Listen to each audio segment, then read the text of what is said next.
Hello and welcome to another episode of Collective Conversations. I'm your host, Mike Brewer, and I'm extremely excited about today's episode. We have our first repeat guest, Dom Beveridge. Dom Beveridge is the founder and principal for 20 for 20. He has more than 20 years experience in leadership and consulting roles in technology and analytics, sales and marketing. He has 10 years of multifamily experience, most recently as the principal of D2 Demand Solutions, where I think he is still a member and participating. You're wearing a lot of hats these days, Dom. Um, and previously in various roles with the Rainmaker Group, you probably know that as LRO, and through the company's sale to RealPage Incorporated. In his pre-multifamily days, Dom was a strategy consultant for Capgemini, I hope I pronounced that correctly, and Ernst& Young, after spending much of his early career rather, designing and implementing revenue management systems and consulting projects with Talus Solutions, which, as I understand it, was the very, very early inventor of LRO, Mhm. Manugistics, and JDA software. Dom, welcome back to the show. Thank you for having me. It's a pleasure. Awesome. You have a new background. I have to believe that is the new house. It is the new house. Yeah, we've been in for about 6 months. We uh, we started to build it after the pandemic had started. So the Zoom backdrop became a feature in the office of our house because it was already clear that was important. So yeah, this is where we keep our books now. I love it. I love it. Yeah, before we hit record, I was admiring your library. So And I always admire yours. It's it's great. super, super fun. Well, Dom, I so you just released, I think yesterday, right? The latest edition, Mhm. fourth edition of the 20 for 20, which I find to be an incredibly fascinating document. Every time you put it out, I learn something new, especially as it relates to trends that are happening in the multifamily space, especially or specifically around the implementation of technology against multifamily problems. I think real relevant and germane problems to our industry. So I'm excited to dig into that if you're up for it.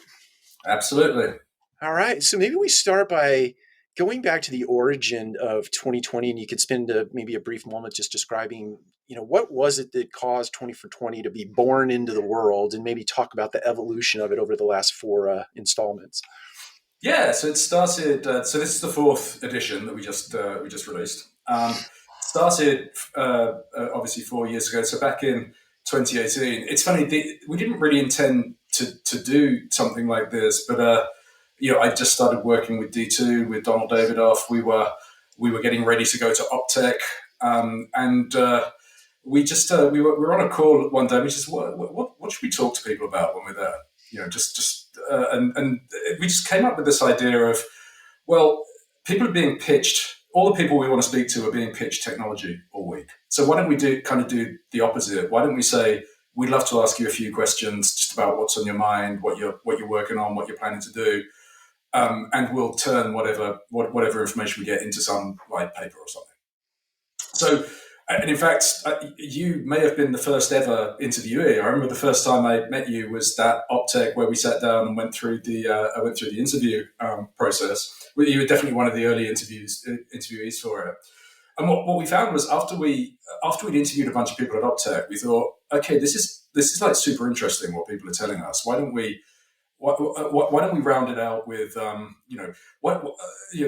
think it was probably technology skewed, so it was like, why don't we just round it up to like 10 technology leaders and 10 COOs, Mm-hmm. and that can be its thing. It's 20 people, and it's about 2020 and beyond, which obviously was ahead of us at that time, and so we ended up calling it 20 for 20, and it was born. I love it. Yeah, I recall. I can take myself back to that moment in time, sitting at a high top table. You had your laptop in front of you. I was super intimidated because it was the first time I met you, and you and Don are like legends in the industry, and so it was. But it was quite awesome, and the finished product was quite awesome as well. Um, so why don't we just dive right in? This fourth installment of 20 for 20 certainly yielded some interesting feedback. I certainly set in the last 2 years of the pandemic, certainly, at least in my head and what I've read, influence the document in some ways, or it influence the people who were giving you the feedback in some Mhm. ways. So do you want to talk about, say, a look back to 2021 and some of the discoveries you made in the document, or from the people who gave you the stories for the document? Yeah, I mean, so a few. There's a few different things that were sort of different about the way we approached it this year. So when we sat down, when we published a year ago the paper that was predominantly about 2020, looking forward to 2021. Obviously, that was predominantly about the pandemic, right? And so that was the big story of that paper.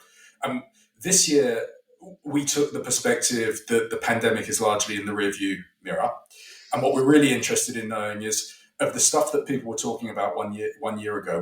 What stuck around, and and what changed, what went back to normal, and so on. So you could tell that.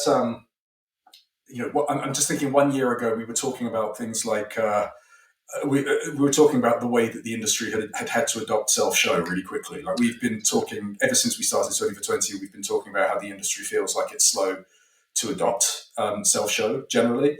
But then everybody had to do it, right? And the interesting thing was that everybody did it in this very low-tech environment. 100% of the people that we spoke to had figured out self-show.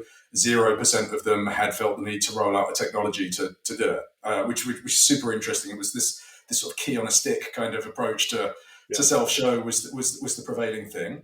But then what was interesting was that several of the people we spoke to, and again, I'm talking not about the most recent paper, but a year ago, and for reasons that will become apparent, but people told us that through the summer, having been doing 100% self-show, people started to opt for agent accompanied tours. When offered the choice, people started picking agent tours. And the question that we asked a year ago was, okay, is this a reaction to this prolonged lockdown? People generally were looking for person-to-person Yeah. communications, or is this sort of back to normal?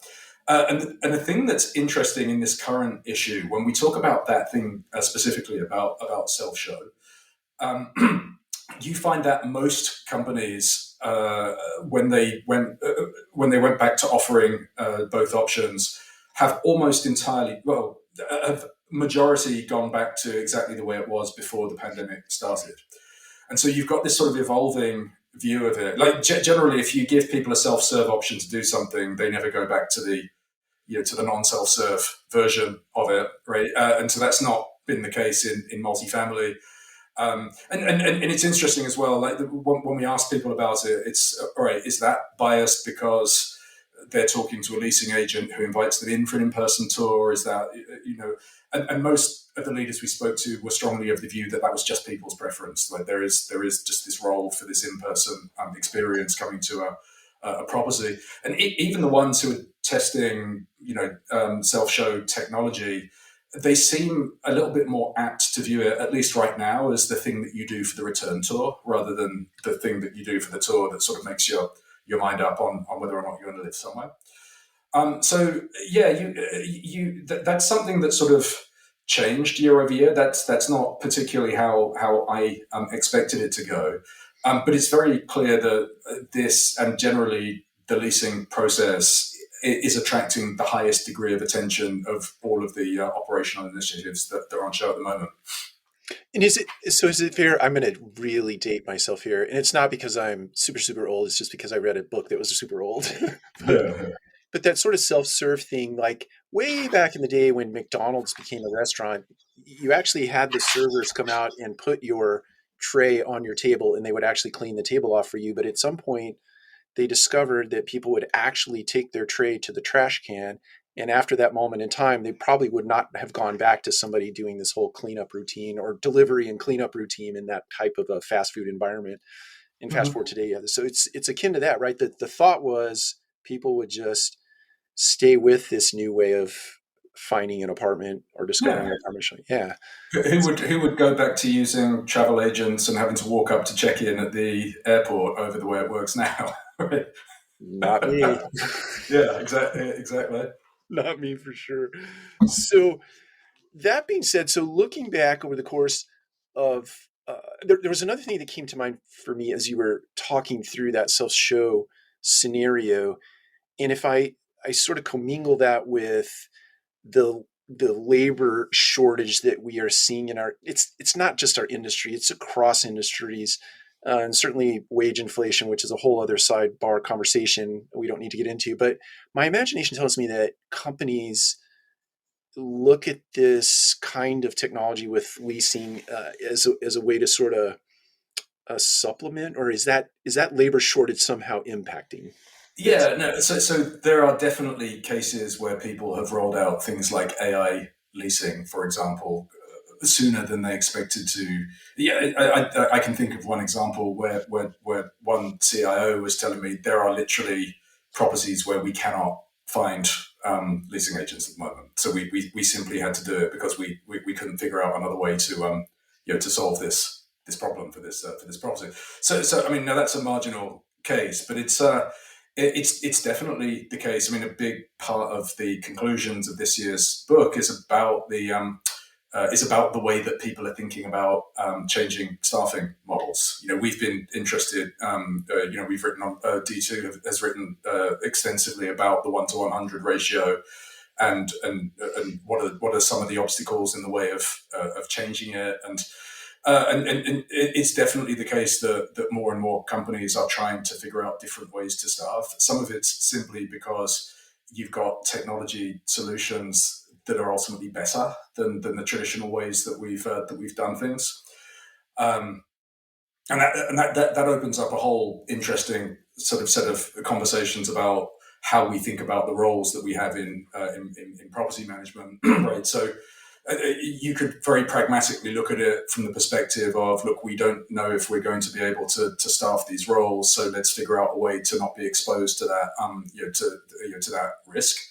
And that's definitely a driver in the way that some people think about how technology can change their staffing model. But there's also people that are taking this quite broad view of things like, all right, well, how does career progression work in property management, right? So, Mhm. we've got these. If you were designing this industry from scratch, would you definitely do it this way, right? You've got a model that's primarily based on coverage, right? So in a world where people increasingly expect to be able to talk to somebody at 10 o'clock at night, or come and tour on a Sunday morning, or whatever it is, this coverage model just doesn't fit particularly well with the job we're asking people to do. You've then got things like we tend to promote leasing people into assistant property managers, for example. Well, these are people who have no exposure to or experience of bookkeeping, who are now being put into a role where that's quite central to the job. Is that really a sort of logical career progression for somebody, and as satisfactory a job as it could be? Or is there a role to let technology allow greater specialization there and ultimately improve people's jobs? That's the kind of the bigger picture stuff that people have shared with us as we've gone through these conversations. It's interesting. As you probably well know, at Radco, we uh, started down this road, and we thought about it from the perspective, and it dovetails right into what you just said. We thought, well, we're going to take the assistant manager's role, and this is not novel. This is stuff that companies have done and have did a long time ago, but sort of centralizing a lot of the assistant managers' roles and responsibilities, especially the rote and routine work, with the idea that at some point a lot of that work would get automated.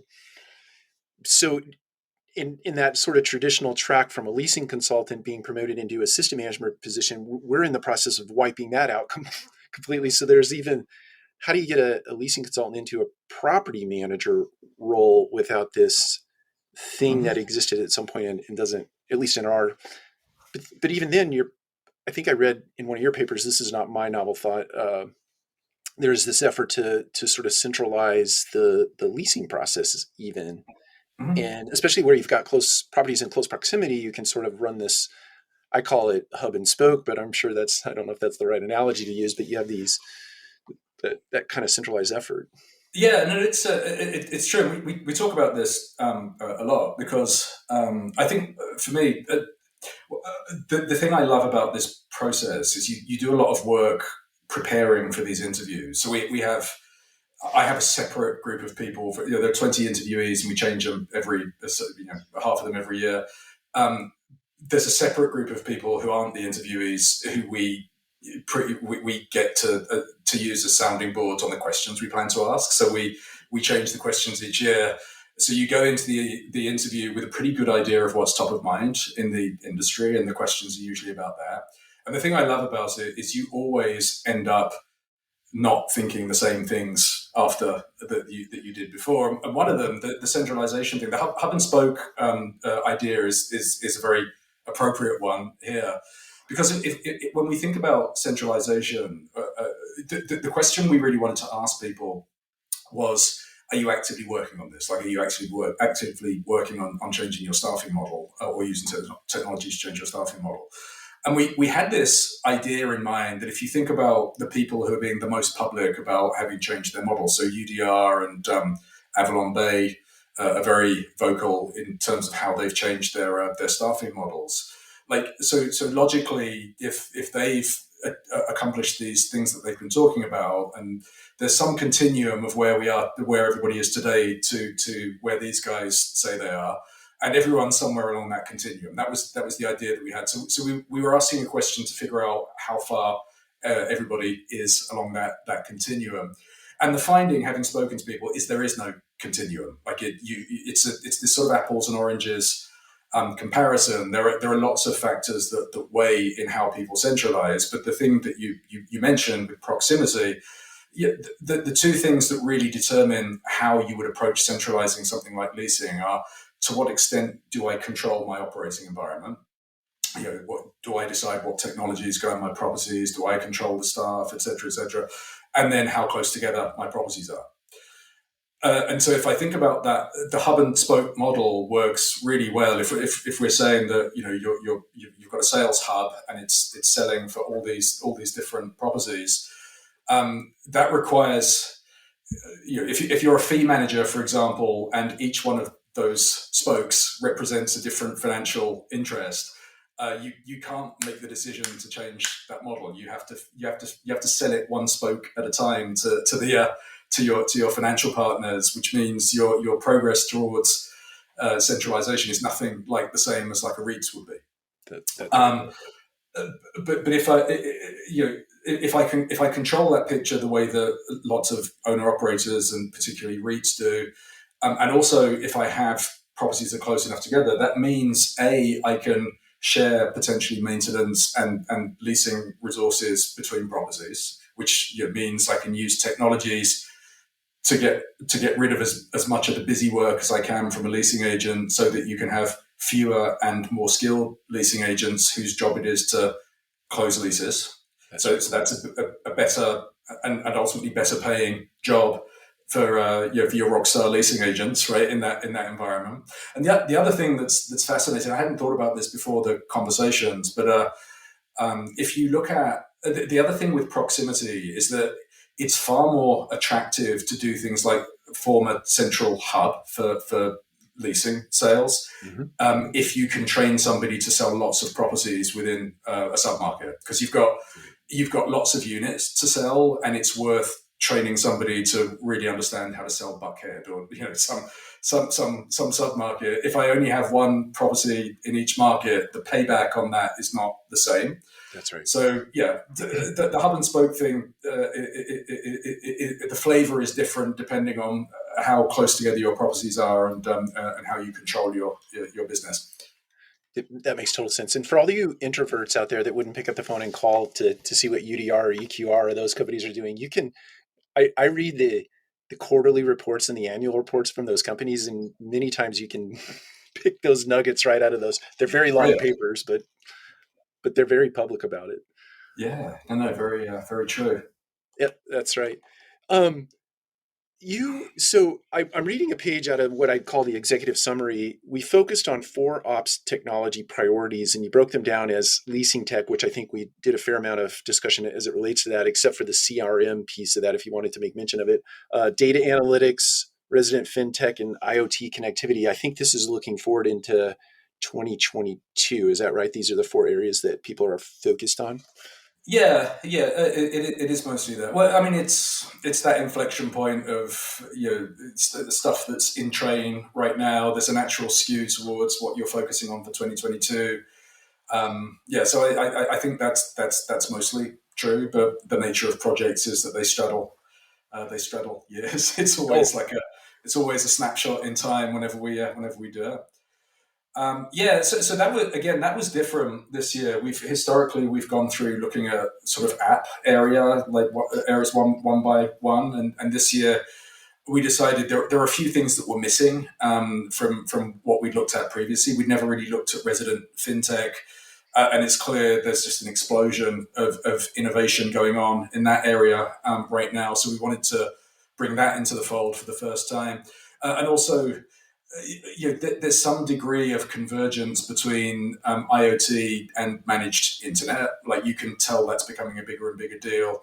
So we wanted to broaden the discussion about smart building like IoT a little more than we historically had. So yeah, we came up with those four areas, which interestingly gave us. I mean, we asked people to force rank them, like 1 to 4, which is the highest priority for you. And that, in and of itself, created a couple of quite interesting findings, in my opinion.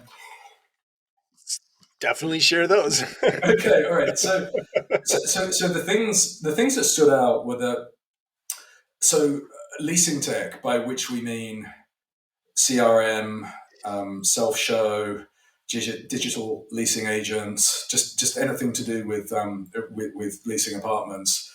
Um, that and data analytics were the highest priority things. They were very clearly the highest priority things when you talk to this audience of COOs and technology leaders. Now that's interesting because people talk glowingly about the fintech projects that they rolled out during the course of the year. You can sort of tell they're quite easy to do. Those projects, you can tell that people love them. They get the value that they add, and they're doing a lot of it. But you can also tell that this feels like a relatively low friction, low risk. One leader put it really well when they said that those fintech providers that are doing a good job of making stuff be their problem and not the property management companies. So you can sort of tell, although there's so much going on in that area, it's not keeping people awake at night. IoT is very interesting because it's an expensive technology. It involves installing physical stuff in properties, which carries its own sort of risk profile. And yet it didn't attract anything like as high of a priority from this particular audience than the other two things did. I have a theory on why that is, but we can come back to that. But on leasing tech, I don't think there's any surprise that leasing tech attracts such a high priority because it's the thing that got disrupted the most over the last 18 months, and it's sort of the area where people have been exposed to the most new ways of doing things. So almost everybody is trying to sort of reinvent something or all of their leasing process at the moment, which is why I think it got such a high priority. The data analytics, I'm really encouraged by. I didn't really expect that to be such a high priority as it is, but obviously we have strong we have pretty strong priors on that, but we really applaud that as a high priority, and in particular, it was the only area where there was a big difference between the operational and the IT views of the world. Like it's very clearly a big priority for COOs, slightly lower priority for CIOs. But again, I view that positively because nothing compromises a BI project like inadequate operational leadership. True statement. So maybe there's it came to mind as you were talking there.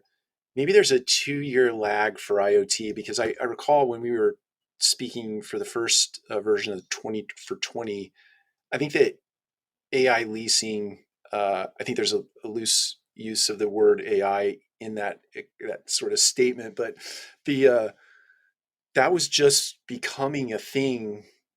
The first edition of 20 for 20, that was just becoming a thing. I think that's the thing you and I spoke about it at that time. But here we are 2 to 3 years removed from that point in time, and it's like it's everyone's mass adopting, right? And maybe IoT is the Yeah, same. well, that is for me. That's the biggest. That was the biggest thing about leasing tech, because it's a really big deal that very mature, high profile companies are moving onto best of breed CRM platforms. That's a really big deal, because what that tells you is that there are changes that people are trying to make that are creating these technology requirements that legacy providers just can't provide for these companies that need it. Because it's a big deal, like completely changing my CRM on a 60,000 unit portfolio that's been using the same system for ages. That's not a decision you take lightly. Totally. But people are making that move, which means that the extent of the stuff that they're trying to change is big enough that they have to do it. So, but the reason why that's not the main finding, as far as I'm concerned, is because the same thing was going on last year. We made that observation last year, and it's sort of more of the same this year. What is new, though, is how quickly people are adopting AI leasing. I watched I watched your show about bots recently. Yep. Which I really enjoyed. It's interesting. There's also quite a clear delineation between what we mean when we say an AI leasing agent and a bot. Like, Yes. bots are primarily marketing tools, right? They're there to help you generate leads. They're there to provide instant answers to stuff that's on your website. It's a good UX thing because it means I'm not asking someone to scroll past and find information. I can just ask the question and the bot delivers it. It's this very, very early stage, quick way of serving up like marketing content to people. AI leasing agents are very much an operational tool. Like, their job is to do something that lies squarely in the domain of operations. So I view those things as quite separate technologies. And so the thing that we're talking about that's in mass adoption, again, is something you were a long way ahead of the curve with this. I remember when we sat down during that interview and you were telling me about your complete rollout of AI leasing. I was like, wow, I had only just become aware of this technology, and I'm talking to somebody who's done with testing it and rolling it out. That was that was impressive. I mean, I think the following year we predicted this is going to go big, right? It's I think in 2019 we interviewed, out of 20 people, there were two people who had rolled them out. One of whom was you, and we predicted like this has to become a really big deal like really soon, because it's quite easy to implement. It's obvious what it does. There's now several like strong proof points. There's viable vendors here. We just can't see what's going to stop this from taking the industry by storm. Didn't happen quite the way we thought it would in 2020, because I suspect other leasing priorities suddenly emerged that maybe put that on a back burner. But yeah, as we say in the paper, it seems very clear to us that this is a technology whose time has come. Like, nearly half of I think 9 out of the 20 companies have either implemented it or are in the process of full implementation of that technology. Only a quarter of people were not doing it. The rest were sort of looking or piloting. So yeah, really, really, really big deal. That's the biggest story for me in leasing. Curiously, although lots of people are doing it, there is no real consensus on what it's for. So you again, when you delve into people, what are you trying to accomplish with this technology? You get a variety on one end of the scale. You'll get this capability is the prime mover in our that has enabled us to change our staffing model, right? You get the absolute sort of we are employing fewer leasing agents because we have this technology. The other end of the scale, you'll get we're not touching our staffing model. This is to take work off our site teams' plates and benefit conversions and make sure we don't lose leads. In the middle, you've got some really interesting views like it's a customer experience benefit because it means we're 24/7 available for our customers, but also we now know that this AI is sometimes handling like hundreds of inquiries at the same time. Like it's numbers where we know we couldn't staff for those spikes at all. But again, those are things that they didn't know before they implemented it. It's after they implemented that they found this stuff out. So it's got that sort of classic sort of rapid adoption phase where it's sort of okay to wade into this without being entirely sure what it's going to do for your business. That's interesting. So I'm going to ask you this question. It comes out of the paper, and I won't. You get the punchline, right? It's where is this? Forgive me. Here it is. Okay. I'm going to ask you a question. You know the answer to this, so you get the punchline. How do companies measure tech ROI? They don't. They don't. So tell us about that. I found that to be super interesting. All right, I'm going to tell you a little story that was part of my motivation for making ROI be a big part of this year's conversation. I was with a client earlier this year who has a wonderful advisory board. They put together a real sort of who's who list of senior industry people. And on this call, we were going through an outline presentation of some new software release or something that they were doing. And in this presentation that we walked through with this advisory group were some relatively modest ROI projections of what you can expect, how many dollars you can expect to generate if you adopt this product.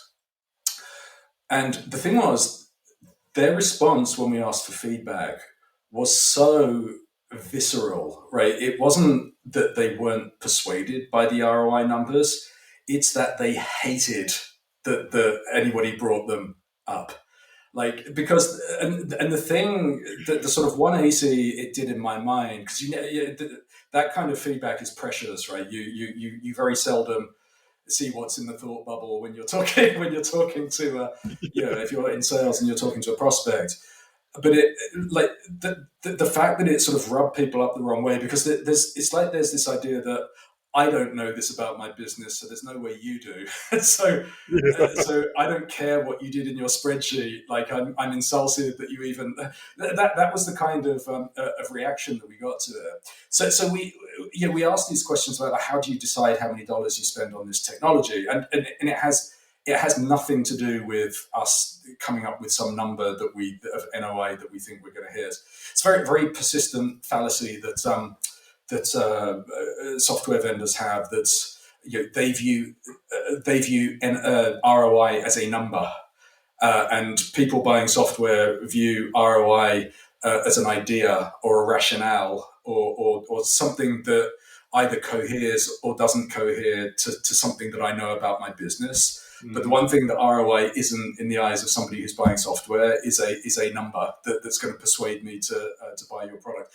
I mean, a good example is that the people who are the most disciplined about this, like public REITs and companies that kind of try and operate like public REITs, will often do ROI measurement. But it always follows this form where we piloted this thing for 6 or 8 months. We chose some success metrics, we measured them, and then we made our decision about the full implementation. Well, what that tells you is that long before anyone analyzed or measured anything, these companies had all decided what they wanted to do and what companies they were going to do them with. So there's no sort of causality in the ROI in terms of how they chose to do the project.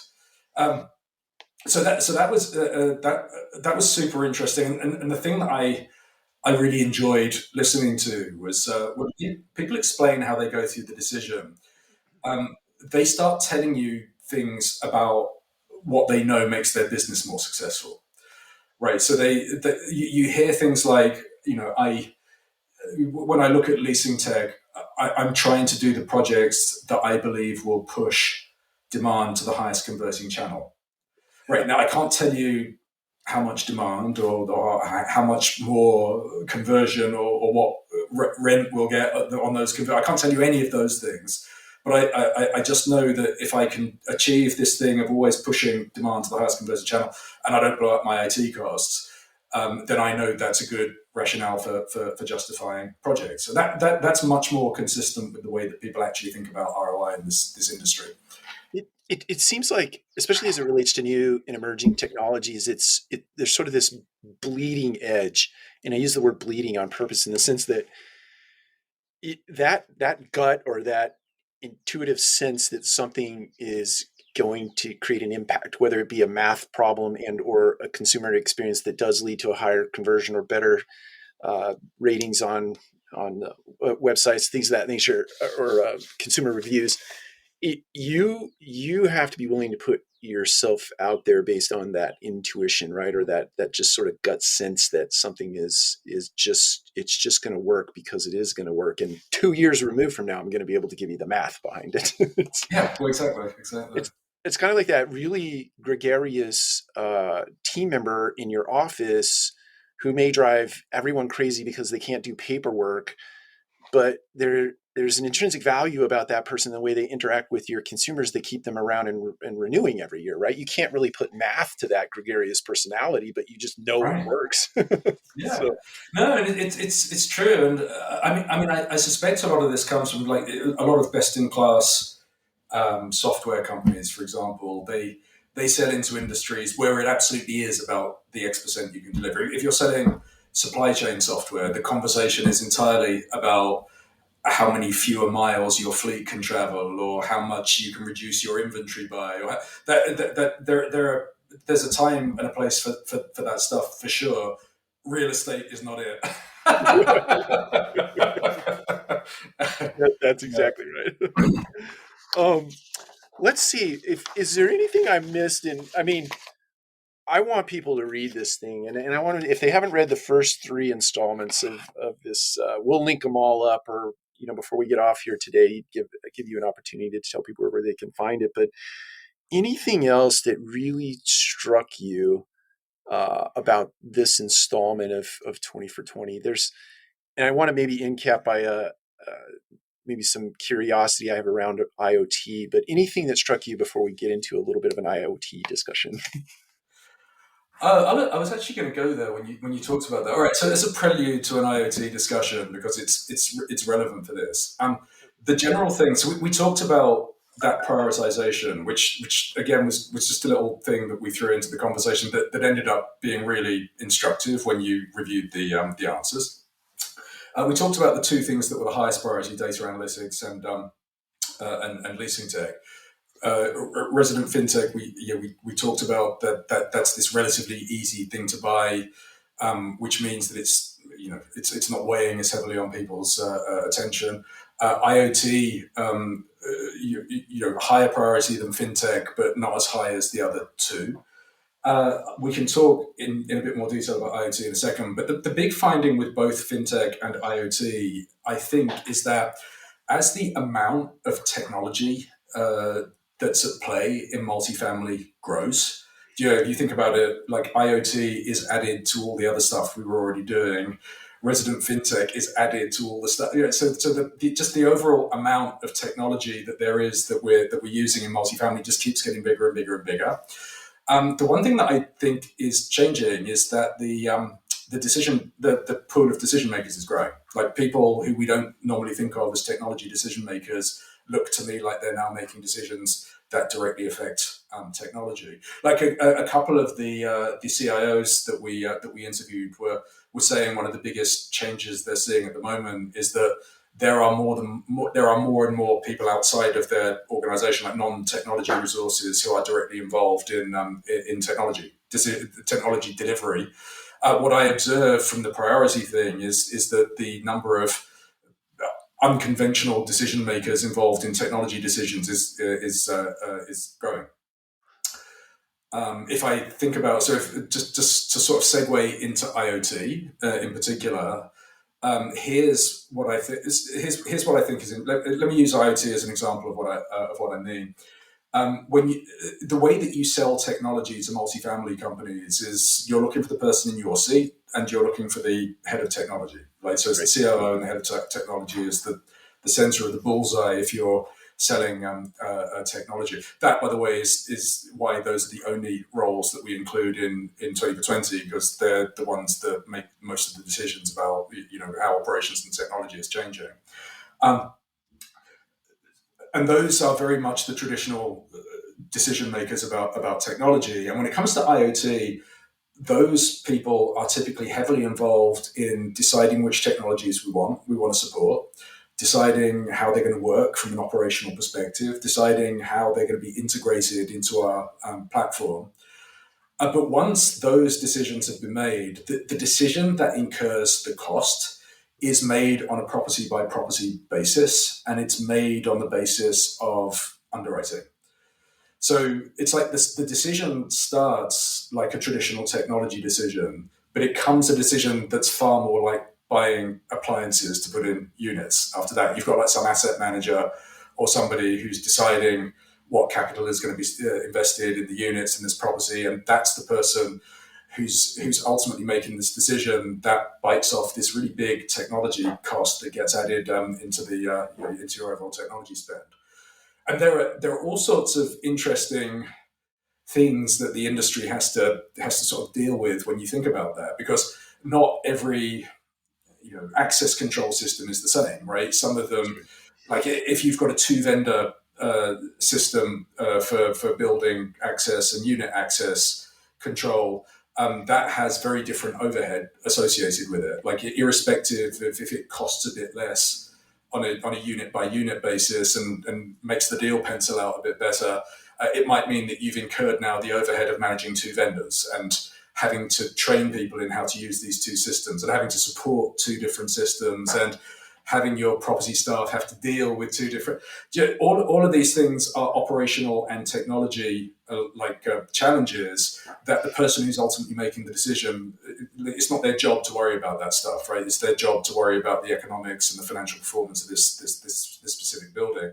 So there is this potential for decisions that are being made by non-technology decision makers to start driving up like technology costs in companies. That, by the way, is what I think is behind IoT not being as top of mind for the CIO and COOs, because ultimately somebody else is making a decision and it's being made on a different basis from the ones that we normally use for technology decisions. Do you think I'm trying to think of the right way to ask this question so that it doesn't sound like a crass remark. It's do you think the introduction of venture capital into our space and what really feels like or seems like at times kingmakers, um, and certainly some of those in making those kings, you're being influenced by some of the big players, big real estate portfolio owners. Does that sort of impact the way IoT sits in the sort of, if you're stack ranking all these things, IoT sits down here in part because venture capital has made its way into say prop tech. You get I can't remember the name of the one. John Helms Group comes in. He has 10. Yeah, RT. Yeah, that exactly. Does I that? mean, I'm sure it greases the wheels on adoption, right? So Yeah, for like if you especially when the technology was new, the idea that you've got a more compelling economic model if you're an LP of the VC that's investing in the technology, and also you've got this community of early adopters to caucus with and to understand the investment decision. I don't think that's the reason why people are adopting this, but I do think that made this move a lot faster, which I guess means that the VC is doing its job, right? Yeah, yeah, yeah, very good. Do you think it pushes IoT down the list? So when I think of IoT, uh, I mean, obviously that's a pretty broad set of technologies, or it's a fairly broad. But the one that comes to mind for me that's interesting is uh, calling them sensors or tags. I'm thinking of leak detection technology specifically, or even HVAC technology, or mechanics like appliances in units, or in unit mechanics that have these sort of early warning. Hey, my refrigerator compressor is drawing an abnormal amount of amperage out of the electricity. So maybe there's something going wrong with the refrigerator, and the IoT communicates with the brain in the apartment that sends out a service tech before anyone in the unit even knows there's a problem coming. That and that type of technology isn't all that expensive, right? The actual sensor itself is not expensive. Yeah, no, no. I can't remember if this is in the book or not, but it's very strongly my view that we don't know the universe of stuff that we're going to use IoT for at all in multifamily right now. So the companies that have been really successful, like if you think of someone like SmartRent, Lucas founded that company to take this consumer technology set and turn it into an enterprise solution, right? Which is a great model. But again, it's sort of predicated on this mostly being about sort of consumer devices with a little bit of leak detection and that kind of thing thrown in. Like if Yeah. you think about maintenance, where I saw somebody who's not, I don't think is active in multifamily yet, but had invented this sensor that could pick up any number of signals about moisture and noise and right, it just and then you see that's a very different problem because what you're doing is just constantly sending like vast amounts of data because these things just keep sending signals. You have many of them in a building. You use AI to figure out what's relevant from this colossal amount of data that's being sent. But by the way, if you think about most of the IoT stuff, it's using sort of Zigbee or Z-Wave chips like technology. You look at that and you sort of think, well, not every that's not going to accommodate every application of IoT stuff, right? If I'm sending huge amounts of longitudinal data across the internet, that's too much for the stuff that we're using to unlock our doors at the moment. So yeah, I suspect if we looked 5 years from now, the whole thing would look very, very different, and the what is knowable about IoT will have expanded. One last thing, actually, on the BI thing, one of the most interesting things that I heard from some of the more mature BI users was that some of the problems they're really working on right now are what do we do with all this new data? Like what do we do with access control data? Like there's tons of it. It must be able to tell us stuff about how people are using our buildings. Like what can we correlate with performance data that we already have that's going to tell us something new and actionable about our business? Like ditto AI leasing. We've got these huge data volumes. What can we do with them to add some value to our business?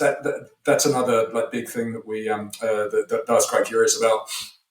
Yeah, it was interesting. Right before we hopped on here, I was just scrolling through LinkedIn, and I saw an article. I haven't had the chance to read it, but it literally was, or at least the headline.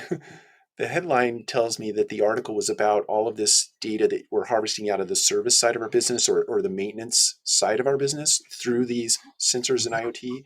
And to your point, we're just now at a point. I'm imagining the article is talking about how we harvest actionable business, things out of that.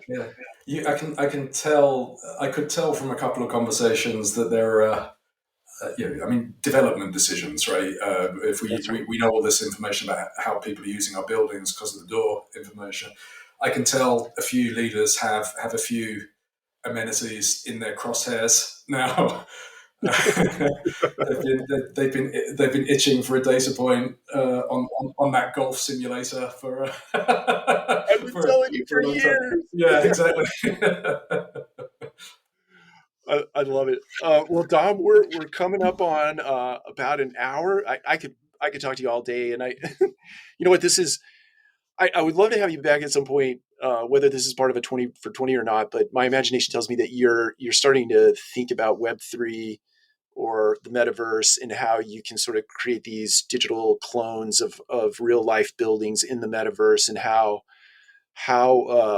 you could probably run simulations of potential, like you take this data and before you make a decision you can run it through the simulation in a web3 environment in a metaverse, and that would be a part of a decision making process that you go through before you actually spend money on technology in the future.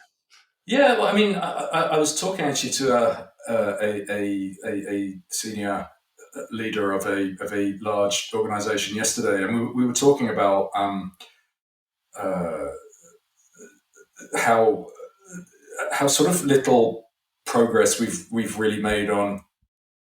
I mean, little progress relative to what can ultimately be accomplished in terms of virtualizing the leasing process. We think about doing things like self show, but there are so many high involvement purchases that we make sight unseen now.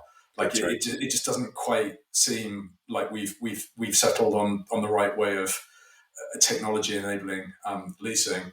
I'll tell you something else. I was walking through a property here in Houston with an operator, and one thing that stood out to me, they were doing self show, but they were doing self show with a third party provider.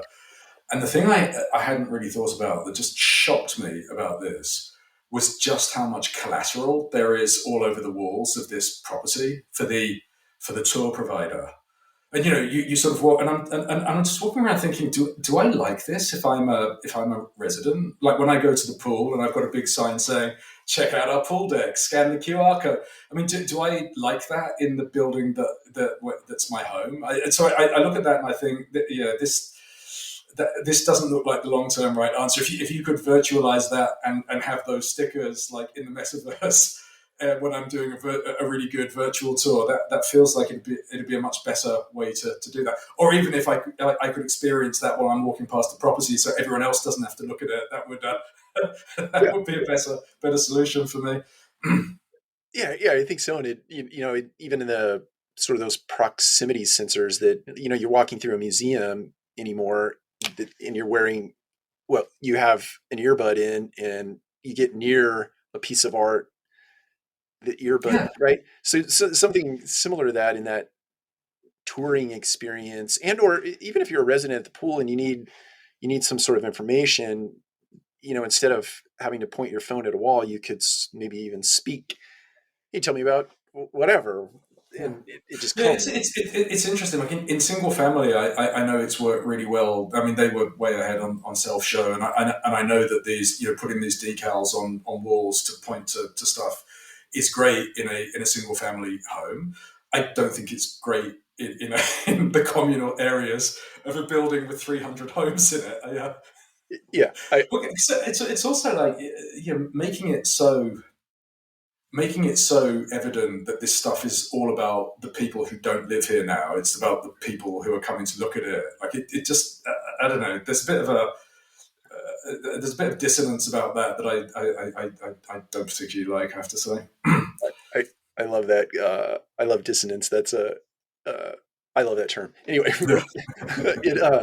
it I think you're right. It's if you're thinking about a consumer making a buying decision and or somebody that's making a renewal decision, every single thing on your property, it registers as a piece of data for a buying decision, right, or a renewing decision. And 99 times out of 100, that consumer is not going to walk you through everything that registers to them. It's just like the piece of trash in the parking lot when you're walking to look at a unit. Mhm. The prospect's never going to say anything about that piece of trash. They probably won't even think about it themselves, but sort of deeply, it's going to imbue in their mind, and it's going to be part of that buying decision, it's that kind of like, I didn't really feel good about that apartment. I can't tell you why. Well, it was because there was trash on the parking lot Mhm. or on the Mhm. sidewalk on your way, right? Mhm. So those sorts of things. I 100% get where you're going with that, and I agree with it. I don't want to see all that stuff when I'm living there. I just don't want to see it. So, well, Dom, tell us where people can find this. I'm going to link it up in the show notes, but tell them where Yeah. they could go if they want to go right Well, now. well, well. 20 for 20 is now on its own website. We decided it's got a big enough following now that we decided it needs to sort of develop its own identity a bit more. So we've moved it off you can still access it from the D2 site, but the best place to go is just 20for20.com. So 20 FLR 20 20for20.com, and you'll see it's all over the site how you download it.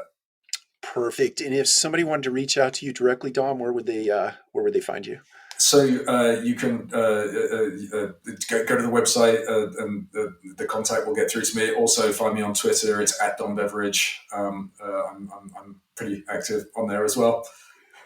True statement. All right, Don. Well, it is always a pleasure. I know we met up down in MHC earlier this year. That was absolutely a pleasure to spend time with you in person. Yeah. But every time I talk with you, rather, I walk away with good nuggets of information that I employ in my life and in my business. So thank you very much for taking the time today.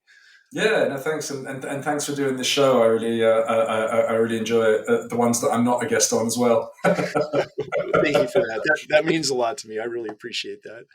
All right, Awesome. Dom. Thank you so much, and for everyone else, we'll see you next time. Bye now. Thank you.